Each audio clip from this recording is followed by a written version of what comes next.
Live from Fargo and serving you on TV, online, and on the go. This is Valley News Live at 5. We begin with breaking news tonight on the story we were first to bring you over concerns regarding an area Catholic bishop.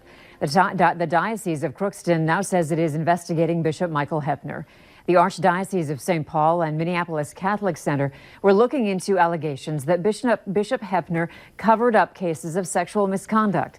In a statement released today, Archbishop Hebda has delegated the investigation to Judge Timothy O'Malley. O'Malley will investigate claims that Bishop Heppner engaged in acts or omissions intended to interfere with or avoid civil investigations of clerical sexual misconduct. After coming out of a North Fargo restaurant, a man says he was surprised to find a bleeding, incoherent man in the back of his car. It happened in the 1100 block of 19th Avenue North Saturday afternoon, with Fargo police saying it was a mental health call. So how should you handle a situation like this? Valley News Team's crime and safety reporter Bailey Hurley talked with experts today to find out. It was the last thing Tyler Brady expected. Somebody asked me, "Is that your truck?" And I was like, "Yeah." And they're like, "There's someone in the back of it." Confused and concerned, he went to see what the deal was, finding a bloody and partially unclothed man in his back seat. He says, "Get me out of here, get me out of here. You got to get it off of me." And I was like, "What?"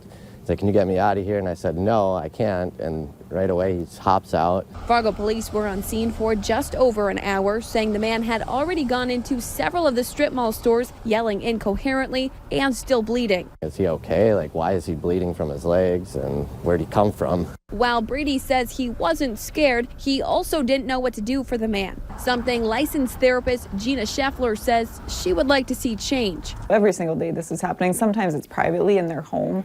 Sometimes it's out in public. She says if you find yourself in a similar situation, it's important to call 911 right away. In the meantime, you can try to keep that person calm. Speak in a very soothing, calming voice. Don't raise your hands, kind of keep your body still. Scheffler adds it's also crucial to speak to the person in a very matter-of-fact tone, and says sometimes staying out of the way is best for everyone involved. Always keep yourself safe. You don't know what this person may have with them at that time. If you feel like your safety is in jeopardy, definitely remove yourself from that situation and then keep others away from that situation. In North Fargo, Bailey Hurley, Valley News Live. Fargo police say the man was later taken to a local hospital. For a list of various mental health first aid online training courses, you can head to our website, valleynewslive.com, and click on this story. Lots of sunshine today, and doesn't it somehow make everything better? Let's check out this evening's forecast with Hutch and your No Wait weather planner.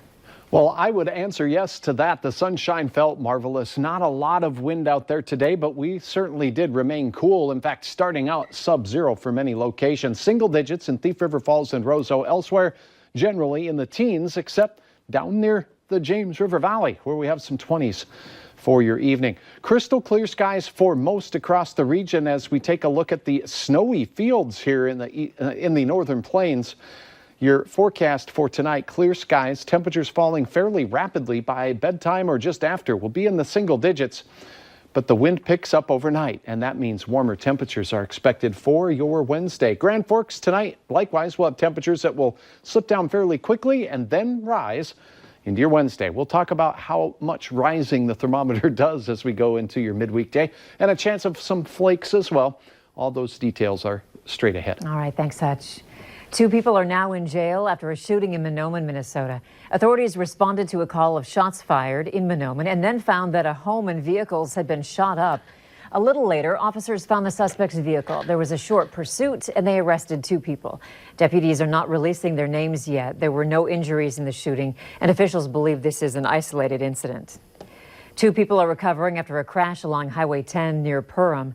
The Minnesota State Patrol says it happened shortly after 7 Tuesday morning, this morning, at Highway 10 and County Road 60. The 2 vehicles crashed as one was crossing Highway 10 and another was heading south on it. 38-year-old Raymond Schaefer of Perham and 46-year-old Mary Mayfield of Frazee were both taken to the Perham Hospital for injuries that are not considered life-threatening. A Fargo businesswoman's appeal is denied for a second time as she attempts to clear her name of any wrongdoing. Susan Bala is the founder of a former horse racing betting company in North Dakota. Court documents say Bala spent 17 months in federal prison before an appeals court overturned her 2005 conviction, citing a lack of evidence. Today, the 8th Circuit Court of Appeals rejected, for the second time, her efforts to obtain a certificate of innocence. In April of 2017, North Dakota lawmakers approved paying her back $15.8 million in taxes. The Iowa Democratic Party has released results from 62% of precincts from all of Iowa's 99 counties.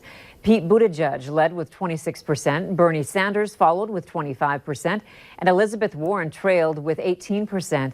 Joe Biden fell behind with 15%. Amy Klobuchar and Andrew Yang came in last with 12% and 1% respectively. Organizers are blaming the delay on a coding glitch as the presidential candidates move ahead to their next primary state. Michael George has the latest from Des Moines. Elizabeth Warren called the Iowa caucuses a bumpy start, but predicted a top 3 finish. I'm feeling good.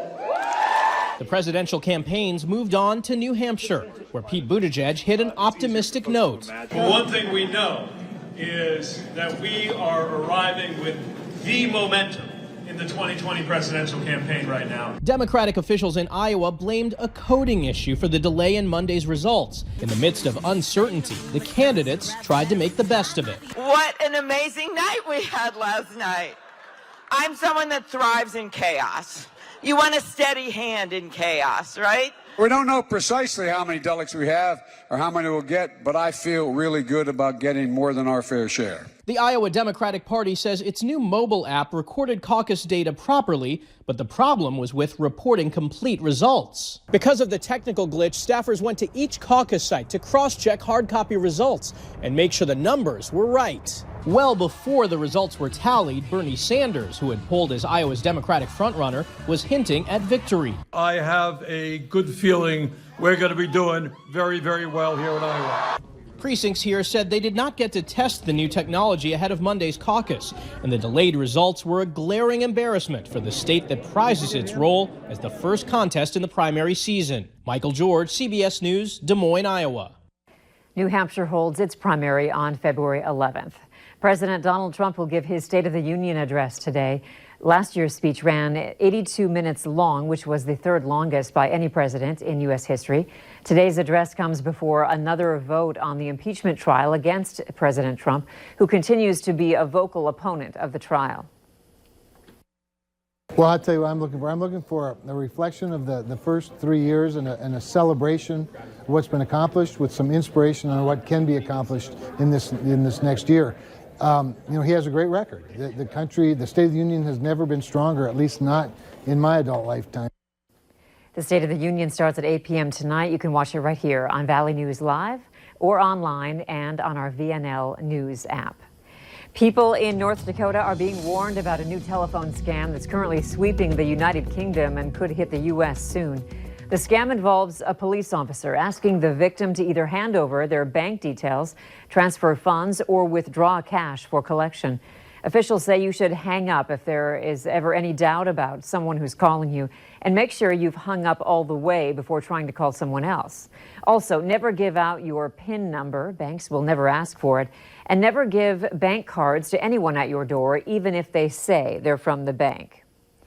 Authorities in Lidgerwood, North Dakota, are alerting the public about a lagoon line break in the area.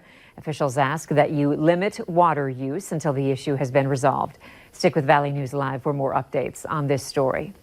Concordia College has announced who will fill the shows of Renee Clausen, who is retiring at the end of the school year. Dr. Michael Culleton will take over the program in the fall of 2020. He has been part of Concordia's music department faculty since 2012.